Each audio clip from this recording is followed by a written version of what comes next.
राजपूत जी, दिल्ली से। राधे राधे अभिषेक। राधे राधे महाराज जी, आपके चरणों में कोटि कोटि प्रणाम। श्री राधा कृष्ण के अलावा इस संसार में मेरा और कोई नहीं है, न ही मुझे किसी भी सांसारिक रिश्तों में कोई रुचि है। मैं पेशे से एक फिल्म निर्देशक हूँ। प्रोफेशनली काम के साथ साथ मैं पिछले 20 सालों से अध्यात्म की राह पर चल रही हूँ। किसका है जी? अब जैसे जैसे मैं गहरे ध्यान साधना में जाती हूँ, वैसे वैसे मन दुनिया से पूरी तरह अलग होता जा रहा है। साफ दिखाई देता है कि ये दुनिया एक माया जाल है। ऐसा लगता है सब कुछ छोड़कर वृंदावन में निवास कर लें, क्योंकि मेरी आत्मा सदैव यहीं रहती है। या कहीं एकांतवास कर लें, ताकि बचे हुए जीवन को पूरी तरह प्रभु की सेवा हाँ, में कर बहुत सकूं। सुंदर, बहुत वंदनीय विचार है। बहुत पर उत्तम। जीवन का लाभ तो यही है, पर अगर आंतरिक ऐसी स्थिति तो कहीं भागने की जरूरत नहीं। वैसे मन तो कहता है कि एकांत सेवन करें या ऐसे परम पावन धाम आदि में रहें। महाराज, इनका तो प्रश्न है कि दुनिया के लोगों से डर लगता है, क्योंकि आज महिलाओं के साथ समय सुरक्षित नहीं है। अब मुझे क्या करना महिलाओं के चाहिए? साथ क्या कहीं कोई सुरक्षित नहीं है। सब ऐसे कर्म होते चले जा रहे हैं, अपने बिगड़ते चले जा रहे हैं कि अपने कर्म ही अपने नाश कर रहे हैं। आप देख लीजिए, अगर सही ढंग से देखा जाए तो 1,000 आदमी में कोई एक आदमी ऐसा होगा जो ये जानने के लिए उत्सुक है कि मेरा कर्तव्य क्या है, मनुष्य का जीवन का लाभ क्या है, मुझे चलना कैसे चाहिए। सब मनमानी आचरण हो रहे हैं। अब ऐसी ऐसी मतलब बस यही कि जितनी जल्दी हो सके अपने को भगवान के चरणों में समर्पित करके अगला जन्म ना हो, नहीं तो आगे ऐसा समय जो आएगा ना, धर्म कर्म भजन साधन, ये तो राक्षसी प्रवृत्ति बढ़ती चली जा रही। राक्षसी प्रवृत्ति मतलब, और उसका क्या, आप लोग तो संसार में समाचार सुनते हैं, सब देखते हैं, सब जान रहे हैं। बिना भगवान का आश्रय लिए, बिना शास्त्रों का स्वाध्याय किए, बिना सत्संग किए पशुवत बुद्धि की वृद्धि होती रहती है, पशुता बढ़ती रहती है। अब उस पशुता बुद्धि में कहीं मंगल, कहीं सुख, कहीं शांति नामो निशान नहीं है। देखो क्या हो रहा है। हर व्यक्ति मदिरा का पान करने के लिए उत्सुक है, कोई शासन नहीं दिमाग में कि मैं क्या कर रहा हूं। हर व्यक्ति व्यभिचार में प्रवृत्त होने के लिए उत्सुक है। मतलब धन भोगों की बाहुल्यता और मनमानी आचरण, इतना जीवन रह गया है। ये तो राक्षसी जीवन है, मनुष्यता नहीं है। दैवी संपदा की तो बात जाने दो, साधुता की तो बात जाने दो। अब केवल सबका उद्देश्य यही हो रहा है, धन मिल जाए, वाहवाही मिल जाए, मनमानी भोग मिले। तो ये तो बहुत दुर्लभ बात है कि आप ऐसी जगह रहते हुए, ऐसा कार्य करते हुए ऐसी विचार वाली है। ये तो हम आपकी वंदना करते हैं, आपके भाव की। बहुत आगे चलकर जो समय आने वाला है, 13-14 वर्ष का बच्चा है, वो वीरपात दोष से इतना विक्षिप्त हो चुका है, क्योंकि उसको सिखाया गया हस्त में तुम, उसको सिखाई गई गंदी बातें। डॉक्टर बता रहे हैं आप स्वस्थ रहोगे अगर ऐसा करोगे। विद्यार्थी आपस में सपोर्ट कर रहे हैं। पहले गुरुकुलों में वास होता था, गुरुजनों की शास्त्र सम्मत आज्ञा से 20 वर्ष 25 वर्ष तक ब्रह्मचर्य हष्ट पुष्ट हुए, फिर गृहस्थ में गए, सुंदर संतान उत्पत्ति रूपी भगवत पूजा, धर्म से चले, चौथी अवस्था में फिर वैराग्य और भजन करके मोक्ष मोक्ष को प्राप्त कर। अब क्या चल रहा है, क्या चल रहा है? छोटे छोटे बच्चे व्यसन करते, इतनी बुद्धि प्रवीण छोटे छोटे बच्चों की। ओहो, अगर यही बुद्धि सतमार्ग में लग जाए तो अभी सब आनंद हो जाए। बहुत प्रवीण है, आज तक मोबाइल चलाना नहीं आता, इतना बड़ा बच्चा हो, सब सब जानता है कैसे खोलना है, कैसे। आश्चर्य है, कितनी बुद्धि प्रवीण। हम लोग इतने हो गए लेकिन हमें ज्ञान नहीं, और उसको ज्ञान है, वो कहां से कैसे सर्च करना है, क्या सब उसको ज्ञान है। अगर यही ज्ञान अच्छे मार्ग की तरफ, माता पिता को प्रणाम करना, उनकी सेवा करना धर्म से, तो हमारे देश के भविष्य बन जाए। छोटी छोटी अवस्थाओं से ऐसे आचरण, ऐसे दृश्य, ऐसा संयोग, सो बच्चे बच्चे यहाँ सब। तो किसी को हम कहें कि मान लो स्त्री सुरक्षित नहीं तो पुरुष सुरक्षित है क्या? बुद्धि ही उसकी उसको भ्रष्ट कर रही है।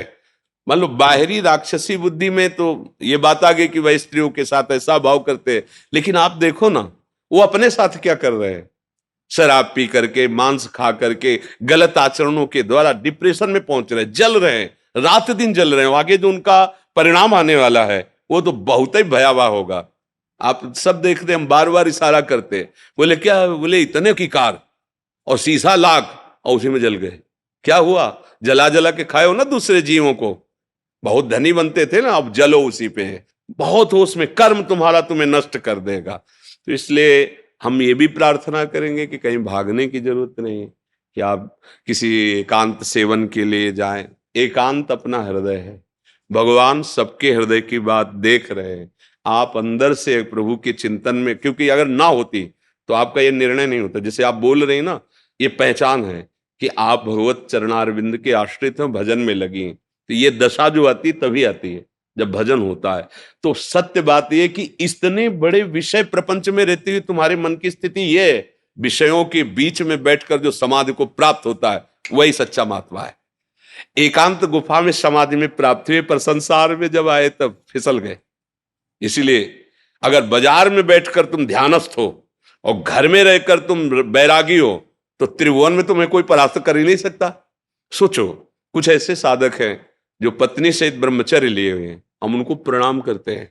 दोनों मित्र बन करके संयम से रह रहे हैं। कितना बड़ा ब्रह्मचर्य का नियम है, कितना बड़ा सद आचरण है कि एक ही घर में रहना और दोनों संयम से रहना। तो हमें तो लगता है इससे बड़ा संन्यास और क्या होगा।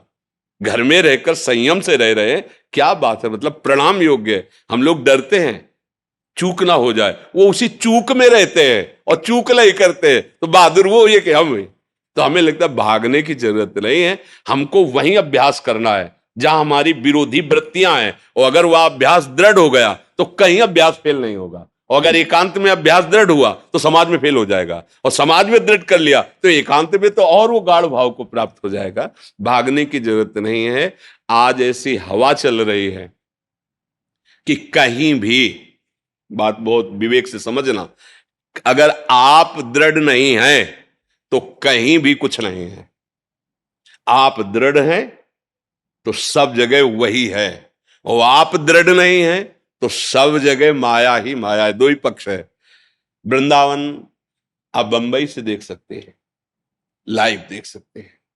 जब आप मंत्र जपेंगे, नाम जप करेंगे, चिंतन करेंगे, तो आपकी दृष्टि में वहां से लेकर यहां तक बीच में कुछ है ही नहीं, केवल सीधे वृंदावन दिखाई देगा, वृंदावन की लीला दिखाई देगी। अगर यहां है और आपका दोष दर्शन होने लगा कि यहां भी लोग कैसे हैं कैसे, तो आपका चिंतन बिगड़ गया। अभी वहां है तो इतना है कि संसार तो ऐसा ही है, लेकिन भगवान और भगवान का धाम और नाम ये तो महामहिम है। यहां आकर के जब आप और यहां श्रद्धा बिगड़ जाए तो फिर पारा जो चिंतन का वो गिरने लगेगा। हमें लगता है हमारा चिंतन उठ रहा है तो चुपचाप वहीं रहकर चिंतन और बढ़ा लेना चाहिए। देखो, पूज्य भाई जी महाराज श्री हनुमान प्रसाद पोद्दार जी, राधा बाबा गोरखपुर गीता वाटिका से सीधे प्रिया प्रीतम की लीला देखते थे। तो आज का समय ऐसा नहीं है कि आप किसी आश्रम में जाकर आप एक कमरा लेकर बहुत काल तक सुरक्षित भजन करें, ऐसा समय नहीं रह गया है। हमें लगता है कि अपने घरों में रह करके, अपने परिवार के साथ रहकर, अपने को राग रहित करके बहुत उत्तम स्थिति प्राप्त की जा सकती है। भागने की जरूरत नहीं।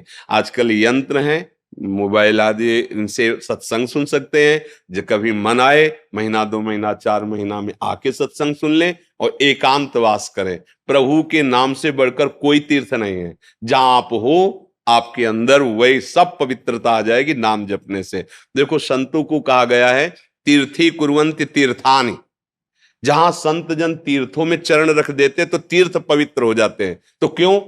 क्योंकि उनके हृदय में नाम चल रहा है। बात समझना, नाम चल रहा तो उनमें इतनी सामर्थ्य कि लोग तीर्थों में पवित्र होने जाते हैं और वो तीर्थों को पवित्रता प्रदान करते हैं। जब श्री भागीरथ जी गंगा जी को प्रसन्न किया तो गंगा जी ने 2 बातें कही कि एक तो मैं ब्रह्मलोक से नीचे गिरूंगी तो मुझे मृत्युलोक में रोकेगा कौन, क्योंकि इतनी प्रबल धारा तो हम रसातल को चली जाएंगे, तुम्हारा काम नहीं बनेगा, जो पुरखे हैं उनके। दूसरी बात, जब मैं भूतल में जाऊंगी तो पापी लोग मेरा स्पर्श करेंगे, वो तो निष्पाप हो जाएंगे, पर मेरे में मलिनता बढ़ेगी, मैं निष्पाप कैसे होंगे। तो भगीरथ जी ने महादेव जी को प्रसन्न किया तो जटाएं खोलकर गंगा जी को मध्य में रोका, फिर एक धारा निकाली तो उससे 3 धाराएं प्रकट हुई, अलकनंदा, मंदाकिनी और गंगा। गंगा मृत्युलोक में, अलकनंदा स्वर्गलोक में, मंदाकिनी नीचे के लोक में, जो अनुसुईया जी ने चित्रकूट में प्रकट की, नीचे की मंदाकिनी गंगा। और कहा कि जो निरंतर भगवान का भजन करते हैं ऐसे संत जन जब आप में चरण रखेंगे तो हे गंगा आप निष्पाप हो जाओगे। अब आप विचार करो, गंगा जी को भी पावन करने की सामर्थ्य भगवान नाम जापक में, वो नाम आपके पास है, वो भगवत चिंतन आपके जहां बैठोगी तो जगत पावन हो जाएगा। मम भक्ति युक्तो भुवनम पुनातु, कहीं भागने की जरूरत नहीं है, किसी के पास जाने की जरूरत नहीं है। अगर हमें शब्द मिल रहा है तो सुन लो, आचरण उतार लो, सब काम बन जाएगा। हमें अपना काम बनाना है। मिठाई वाला कैसा, हमसे मतलब नहीं, हमें मिठाई से मतलब। मिठाई अच्छी लगी, खा लिया, राधे साहब। उसे नहीं पूछते तुम कौन हो, क्या हो, तुमने खाया है, तुमने, तू जान, तेरा काम जान।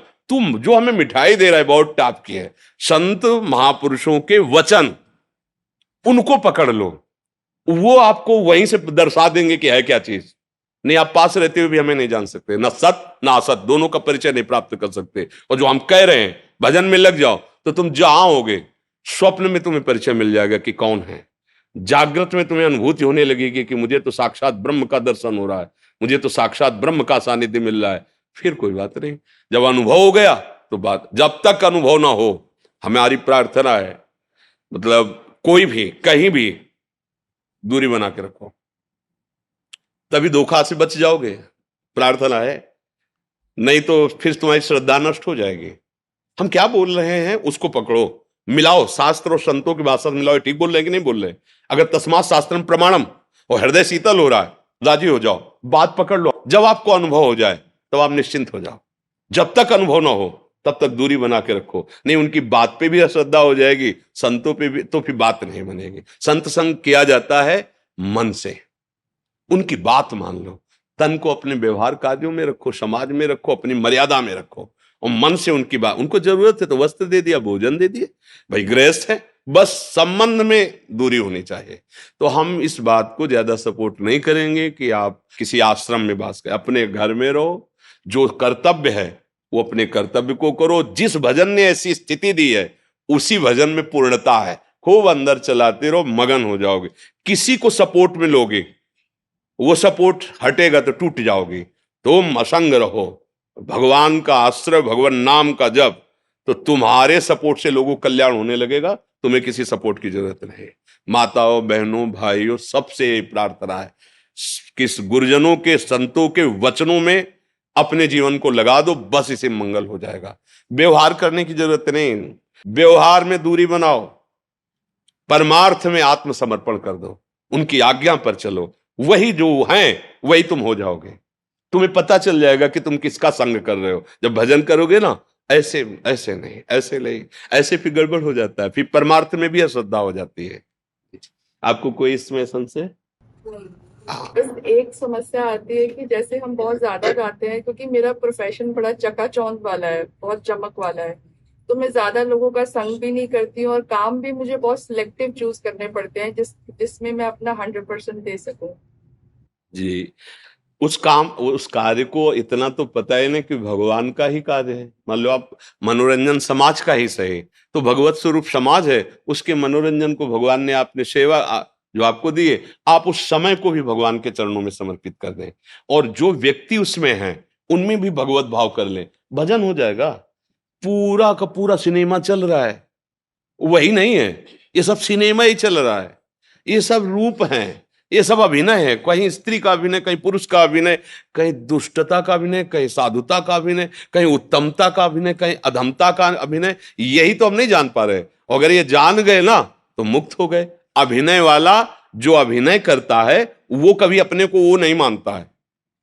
वो जैसे किसी को अभिनय में मिला राजा का, किसी को अभिनय में मिला रानी का, लेकिन दोनों ठीक वैसे ही रुआब से अभिनय करेंगे, पर उनको पता है कि हमें 5,000 रुपए में राजा बनाया गया है और 5,000 रुपए में हम रानी बनी, और 2 घंटा के लिए अभिनय है, ना हम राजा है ना रानी। पीछे वो राजा रानी नहीं रहेंगे, सामने वो ऐसे ही रोल करेंगे। बस आपको ऐसे ही, आपको जो सेवा मिली है, जिस समाज में मिली है, वैसा अभिनय करो, पर आप वो हो नहीं।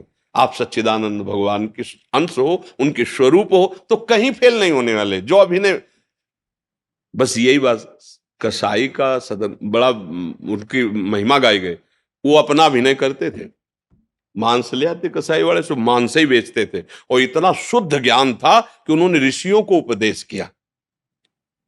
पिंगला जी वैश्या थी, और भगवान दत्तात्रेय ने 24 गुरुओं में उनको एक गुरु माना है।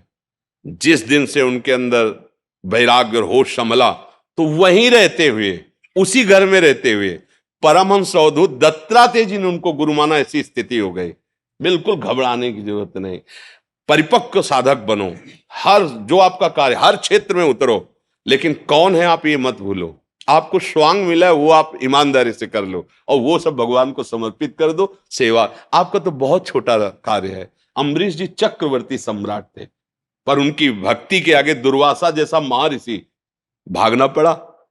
बस हमारी बात को समझो, आप ऐसा मत समझो कि आप कमजोर हैं, आप उन्हीं के अंश हैं। जो अम्बरीश जी में भक्ति आई हुई आपके हृदय में आ जाएगी। भक्ति कोई दूसरी नहीं। जो राम राम जप कर बड़े महापुरुष, जो राधा राधा कृष्ण जप के बड़े महापुरुष, वही नाम तो तुम्हें भी मिला है। तुम भी तो जप कर वैसे बन सकते हो। इसलिए निराश नहीं होना, हताश नहीं होना, भागना नहीं। जो सेवा जहां जैसी मिली उसी सेवा को भगवान की सेवा मान के करो और खूब मजबूत रहो, सूरवीर रहो। हारने की जरूरत नहीं, घबराने की जरूरत नहीं, भागने की जरूरत नहीं। शैलजा शर्मा जी कनाडा से। जी। राधे राधे गुरुदेव, आपके चरणों में कोटि कोटि प्रणाम। महाराज जी, अज्ञान किसे होता है? शरीर तो मुर्दा ही है, वस्त्र ही है, और चेतन तो सब पता है चेतन को। तो महाराज जी, अज्ञान किसे होता है? शीशा देखते हो आप, क्या दिखाई देता है? क्या दिखाई देता है शीशा में? अपना भी दिखाई है? अपनी शक्ल दिखाई देती है महाराज। आप यही तो मानते हो ना कि मेरी शक्ल है। इसी को अज्ञान कहते हैं। इसी को अज्ञान कहते हैं। जब तक ज्ञान नहीं होगा तब तक वो समझ में ही नहीं आएगा, सब अज्ञान ही है। गो गोचर जहां लग मन जाई, सो सब माया जानो भाई। मैं और मोर तोर तय माया, जे बस कीन्हे जीव निकाया। जैसे आप प्रश्न कर रहे हैं कि आत्म स्वरूप चैतन्य घन है, शरीर जड़ है, इसके बीच में मन है, उसका परिचय पाया। सारा खेल इसी मन का है। मन ही बंधन और मोक्ष का कारण है। परमात्मा में लगा हुआ मन मोक्ष, और विषयों में शरीर अभिमान से, भोगों में, शरीर संबंधियों में, यही बंधन का कारण है। ना आत्मा का कभी बंधन हुआ है, ना है, न कभी होगा।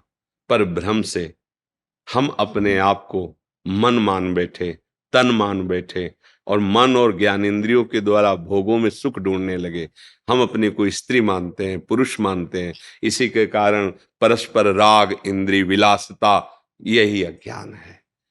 जब ज्ञान का स्फुरण होता है भजन करने से, तो बिल्कुल शरीर ऐसे अलग दिखाई देता है जैसे कमरा में हम हैं, पर ये बिल्कुल अलग है। वस्तुतः ये जो पांच भौतिक है, ये भी वैसे ही पांच भौतिक है, रचना है हमारे प्रभु की। देखो, इसमें भी जल, पृथ्वी, वायु, आकाश शब्द का परिचय शब्द से होता है। जहां शब्द है वहां आकाश तत्व है। तो वायु, अग्नि, जल, मिट्टी, आकाश, ये पांचों तत्व हैं। इसमें भी इसी से बनी है। ईंट पत्थर जो भी है ना, ऐसे ही ये भी पांचों तत्व से बना है। अब इसका ऐसा रूप चैतन्य घन से प्रकाशित है कि रक्त, मज्जा, मांस आदि, और ये शुष्क काष्ठ की तरह शुष्क है। बका इसमें भी भगवान है, इसमें भी भगवान है। ये भी पांच भौतिक है, ये भी पांच भौतिक है। इसमें अंतर्हित, इसमें चेतना युक्त है। ये जड़ संबोधन में आ गया और ये चैतन्य संबोधन में आ गया। बकाया कोई अंतर नहीं। जब ज्ञान हो जाता है तो सर्वम खलमिदम ब्रह्म ने नानास्ति किंचन, सब जगह बिल्कुल वैसे का वैसे परमात्मा है। जैसा है वैसे ही वही है, दूसरा कोई है नहीं। जब तक ये न दिखाई दे तब तक अज्ञान ही है। तो क्या आप सबको भगवत स्वरूप देख पा रहे हैं? क्या आप मान अपमान को समान देख पा रहे हैं? क्या शत्रु मित्र को समान देख पा रहे हैं? क्या निंदा स्तुति को समान? तो यही अज्ञान है। और इसी अज्ञान का निवारण गुरु मंत्र से, नाम जप से, ठाकुर सेवा से, भगवान के लीला चरित्रों के सुनने से और सद आचरण करने से। अगर हमारे आचरण गंदे हैं तो फिर बातें ज्ञान की भले हम पढ़ लिख के कर ले, लेकिन अनुभव कुछ नहीं होगा। आचरण से ही पहचाना जाता है कि ये दुरात्मा है कि महात्मा है। भाई अगर महात्मा का, तो रावण ने भेष धारण किया महात्मा का, तो सीता जी ने उसकी वार्ता और चेष्टा से कहा कि तुम भेष तो महात्मा का धारण किया, लेकिन हो तुम दुष्ट और दुरात्मा। मतलब तुम्हारी भाषा और तुम्हारे आचरण कौन हो तुम, इसका परिचय बता देंगे। अगर आचरण ठीक है और आपकी वाणी पवित्र है और आप भगवत चिंतन करते हैं तो आप भगवान की कृपा से ज्ञान को प्राप्त हो जाएंगे। ये जब तक हमें सब कुछ भगवान अनुभव में ना आवे तब तक अज्ञान ही है। जब तक इंद्रियां भोगों में मचलती हैं तब तक अज्ञान ही है। भगवान ने गीता जी में कहा है, श्रद्धावान लभते ज्ञानम तत्पराय संयतेन्द्रिया ज्ञानम लब्ध्वा पराम शांति मचिरेणाधिगच्छति।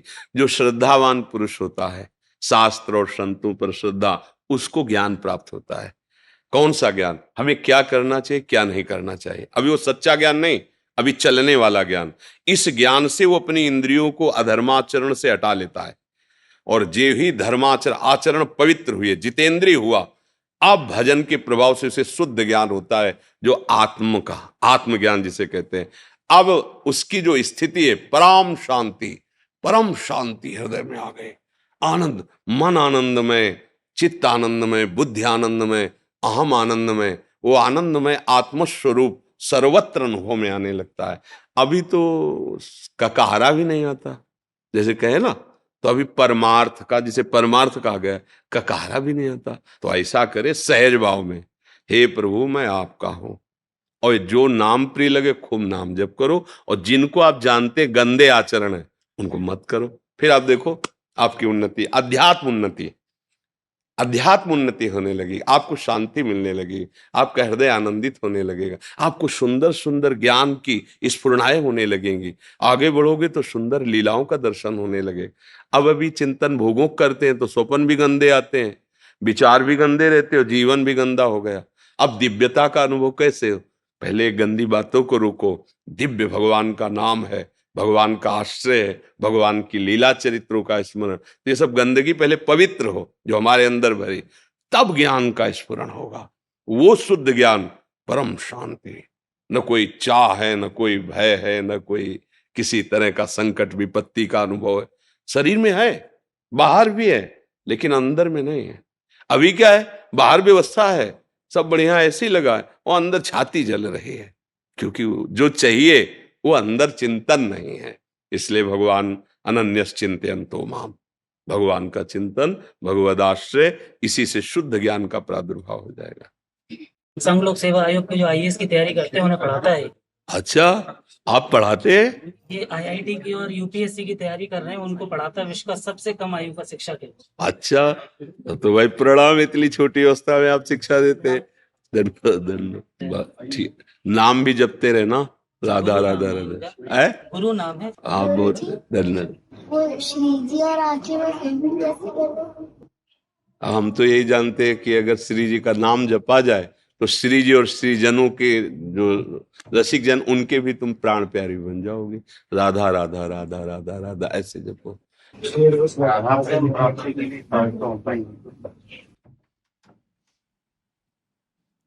महाप्रभु ने पहले ही बता दिया, महाप्रभु चैतन्य देव ने, हमारी श्री जी को दैन्यता बहुत प्रिय है। हमारे पूज्य सदगुरुदेव भगवान एक दिन जब सेवा में थे तो ऐसे ही मस्ती में, तो उनका बताओ हमारी श्री जी का वाहन क्या है?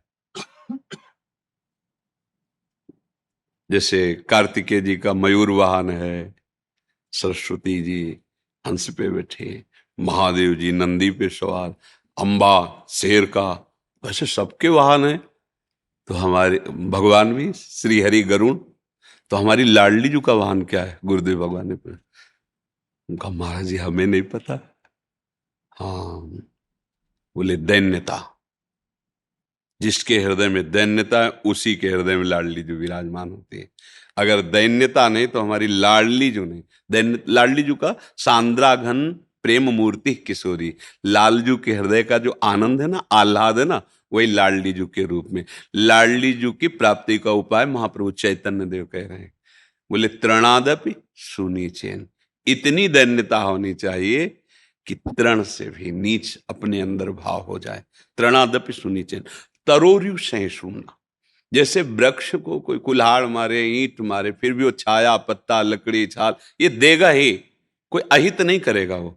ऐसे जिसका स्वभाव बन गया है, करत जे अनसहन निंदक तीनों पे अनुग्रह, वो आपकी निंदा कर रहा है, वो आपका अपमान कर रहा है, अवहेलना कर रहा है, और आप श्री जी से मना रहे हैं कि इसका कभी अमंगल ना हो। प्रभु आप इसकी बुद्धि को पावन करें, ये नादान जीव है, इसको कभी, जैसे ठाकुर हरिदास जी प्रार्थना करते हैं कि इन जल्लादों को कभी दंड न मिले जो शरीर को पीड़ा पहुंचाए। नाथ इनकी बुद्धि मंद है, इनकी बुद्धि को प्रकाशित किए। करत जे अनशहन निंदक तीनों पे अनुग्रह कियो, तो वो वही कर सकता है अनुग्रह जो तरुषम सहनशीलता हो। महाप्रभु चैतन्य देव कह रहे हैं तृणादपि सुनीचेन तरोरिव सहिष्णुना, और बहुत जोर की बात, अमानिना मान देना, स्वयं अमानी रहकर सबको सम्मान देना। कीर्तनिया सदा हरि, तो लाल रंगीलो गाइए ताते प्रीति रंगीली पाई। हमारे आचार्य रसिक महापुरुष जन कह रहे यदि हरि हरि बोले तो लाडली मुस्कुरा देंगे, लाडली मुस्कुरा देंगी। हरि कृपा करेंगे तो जिह्वा पे राधा नाम स्फुरित हो जाएगा, हृदय में राधा चरण अरविंद प्रकाशित। लाडली जू लाल जू की है, लाल रंगीलो गाइए ताते प्रीति रंगीली। और जब लाडली जू कृपा करती हैं तो श्री कृष्ण अनुराग में वो डूब जाता है। श्री कृष्ण ललित रंगीली गाइए ताते प्रेम रंग रस पाइए। ये अद्भुत महाप्रभु चैतन्य देव का उपदेश है, हर संप्रदाय के हर उपासक को जीवन में उतारना चाहिए। बिना इस स्थिति के वो भगवत मार्ग में आगे बढ़ ही नहीं सकता। तृणादपि सुनीचेन तरोरि सहिष्णुना, अमानिना मान देन, कीर्तनिया सदा हरि। गुरु प्रदत्त नाम और मंत्र को निरंतर जपिए, दैन्य भाव रखिए, दूसरों का सम्मान कीजिए और सहनशील बनो। किसी भी स्थिति में विचलित ना हो तो प्रेम अपने आप हृदय में स्फुरित हो जाएगा, क्योंकि वो है, नवीन नहीं आना है, वो है प्रेम। हमारा जो स्वरूप है हम उसे भूले हुए हैं, वो प्रेम स्वरूप ही है, दास्य स्वरूप ही है। हम देहाभिमान के कारण भोगों में रस बुद्धि करके हम उस प्रेम से वंचित हो गए हैं। नहीं, वो है, सबकी ममता ताग बटोरी, वही प्रेम बन गया। संसार में लगा वही राग और काम आसक्ति बन गया, प्रभु में लगा वही अनुराग बन गया। तो हम दैन्य होकर, सबको सम्मान देते हुए, सहनशील होकर निरंतर नाम जप करें, कुछ दुर्लभ नहीं है। श्री जी का प्रेम निश्चित प्राप्त हो जाएगा। और आप देखो वृंदावन की रज का सेवन करते हैं, आचार्य परंपरा से अनुगत हैं, फिर आपको चिंता नहीं करनी। बस सावधानी रखनी है कि हमारे आचार्य आज्ञा के विपरीत कोई आचरण या संकल्प न बन जाए। अगर बन भी जाए तो हम उन्हीं से मिटाने की प्रार्थना करें, अन्य से नहीं, क्योंकि हम उनके दास हैं। हमसे कोई गलती हो जाए तो स्वामी से प्रार्थना करें कि आपकी आज्ञा पालन करने की हमारे हृदय में सामर्थ्य आ जाए। ऐसा महाप्रभु बहुत कृपालु हैं। हाँ, वो हैं, यही है वृंदावन में लीला प्रकट की, और यही है, यहीं से गए थे, यही है। प्रिया प्रीता भी तो है प्रिया प्रीता भी तो है, और कोई दूसरा थोड़ी है। प्रिया प्रीता भी गए थे, उस रूप में अपने रस का विस्तार कर लें, और फिर प्रिया प्रीतम के रूप में यही विराजमान हो, वही महाप्रभु है जी। दुर्गेश पांडे जी, राकेश जी, न्यायाधीश, उत्तर प्रदेश। राधे राधे। राधे राधे। जय श्री कृष्णा। भगवान श्री कृष्ण जी से कहिए कि हम लोग तो समय से न्याय नहीं कर पा रहे, लेकिन आप न्याय करने में देर ना लगाएं। आपको किसी कैदी को सजा देने में कितना समय, आप तुरंत देते हैं क्या? फिर वो तो बहुत बड़े न्यायाधीश हैं, अनंत ब्रह्मांडों का हिसाब किताब है। पर जब नंबर आएगा तब वहां वकील की जरूरत नहीं है, क्योंकि आप साक्षी के अनुसार ही सजा दे सकते हैं, और वो स्वयं साक्षी है, उनको किसी साक्षी की जरूरत नहीं। बहुत बड़ा सिस्टम है। पर जिस दिन हिसाब होगा, अब देखो जैसे लोग कहते हैं कि भगवान को तुरंत कर देना चाहिए। आपके हाथ में कैदी भी है, आपके हाथ में साक्ष्य भी है, लेकिन आप तुरंत नहीं कर सकते। उस पर कई तरह के विचार करने पर, और फिर उसको आजीवन सजा। गलती हुई 15 मिनट की, सजा आजीवन की हुई, पर सजा देते देते कई महीने लग जाते हैं, वर्षों लग जाते हैं। पर जब सजा दे दी गई, सुना दी गई, अब कोई उसकी काट नहीं होती, फिर उसको दंड भोगना पड़ेगा।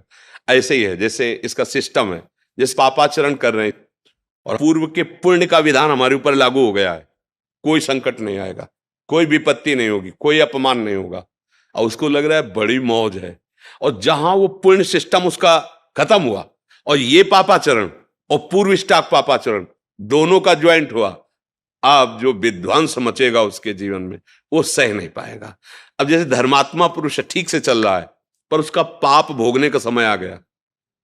अब वो बहुत ठीक चल रहा है, पर हर कदम लड़खड़ा रहा है, हर कदम उसको विपत्ति आ रही है, हर कदम अपमान मिल रहा है। अगर वो धैर्य से इसको भोग ले और पूर्व का सुकृत और अभी का धर्म दोनों मिलेंगे, प्रकाशित हो जाएगा।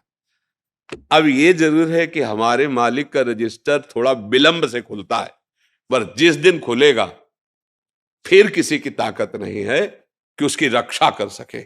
उनका यहां तो आप न्याय करेंगे, दंड विभाग दंड देगा, जेल, वो स्वयं में सब कुछ है। उनको किसी की सलाह की, किसी के आदेश की जरूरत नहीं है। वो परम तंत्र स्वतंत्र, कर तुम अकर तुम अन्यथा कर तुम है। आपकी बुद्धि से ही आपको दंड दिलवा देंगे।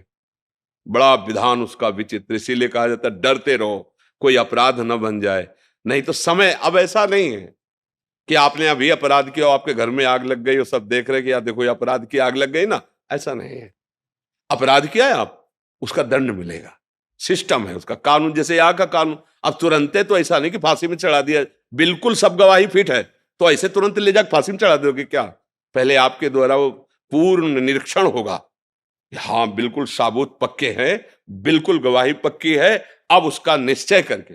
इसीलिए कई जन बैठते हैं, कई अदालतों का स्वरूप भी है, इससे ऊपर फिर इससे ऊपर फिर, मतलब उसको बिल्कुल निश्चित अपराधी को दंड मिलना चाहिए और जो अपराधी नहीं है उसको मुक्त करना चाहिए। इसके लिए बड़ा विधान। अच्छा, यहां तो धोखा भी हो सकता है, साक्ष्य गलत उपस्थित कर सकते हैं, और आपने देखा है नहीं साक्ष्य के अनुसार लेकिन वो तो साक्षी है, वो स्वयं साक्षी है, वो सबके हृदय में बैठा हुआ देख रहा है। पर यह जरूर है कि रजिस्टर थोड़ा विलंब खुलता है, क्योंकि ऑफिस बहुत बड़ी है, अनंत ब्रह्मांडों का हिसाब किताब है, तो इसलिए उनसे कहने की जरूरत नहीं है।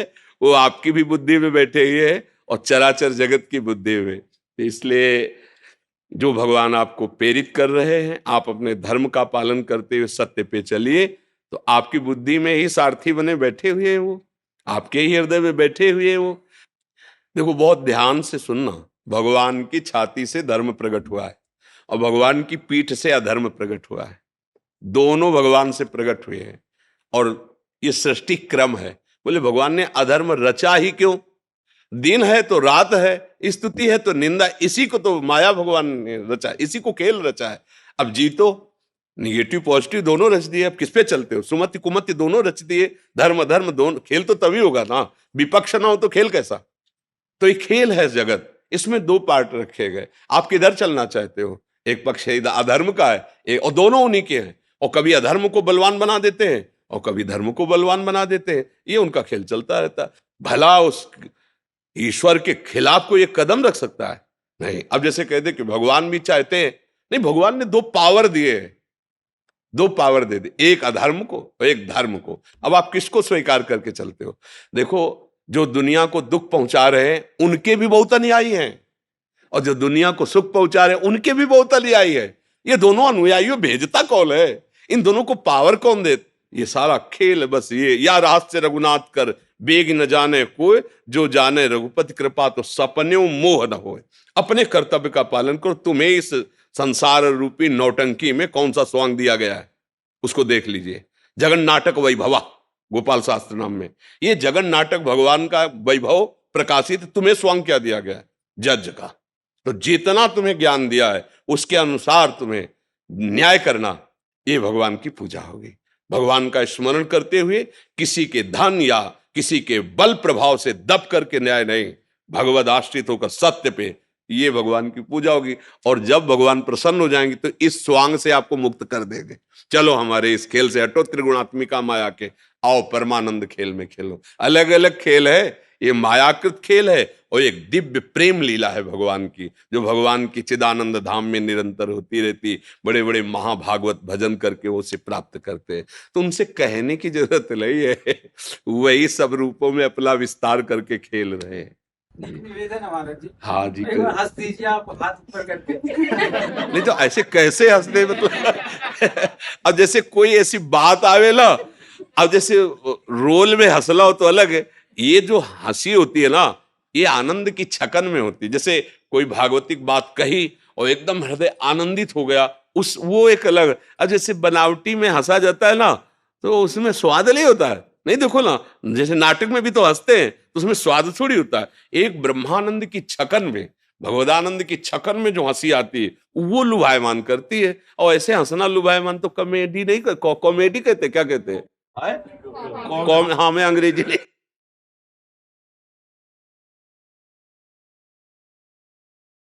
इसलिए पर हमें ये अच्छा कि जैसे आप जैसे विज्ञ पुरुष, आप जैसे हमारे राज्य पदों में विराजमान जन यदि सत्य को, धर्म को लेकर चलेंगे तो हमारे समाज को बहुत बड़ा लाभ मिलेगा। क्योंकि अगर जो आप जैसे बड़े पदों में बैठे हैं, अगर आप धर्म को नहीं जानेंगे, सत्य को नहीं जानेंगे, तो कहीं ना कहीं आप किसी के दबाव में आ सकते हैं, धन के दबाव में आ सकते हैं, किसी के बल के दबाव में आ सकते हैं। और अगर आप धर्म को जानेंगे तो आपको फोन भी आवे कि फिर हम आपको देख लेंगे, कुछ नहीं हो सकता। हरि का भरोसा हो, पक्का कहते हो, सत्य पे चल रहा हो तो कोई कुछ नहीं कर सकता। बिल्कुल नहीं डरना चाहिए। अब अगर हमसे अधर्म हुआ है और वो ओपन नहीं हुआ, प्रकाशित नहीं हुआ, तो फिर हम ठीक करते हुए भी फंस जाएंगे। वो जो दंड हमें मिलना चाहिए, तो इस समय हमने अपराध नहीं किया पक्का, पर वो जो प्रकाशित नहीं हुआ पाप, अब वो आया है। इसीलिए जो विज्ञ जन होते हैं चुपचाप सह लेते हैं कि ठीक भाई, हमसे गलती नहीं, पर हम जानते कोई ना कोई गलती हमारी है, क्योंकि वो जो साक्षी है वो हमें दंड दे रहा है।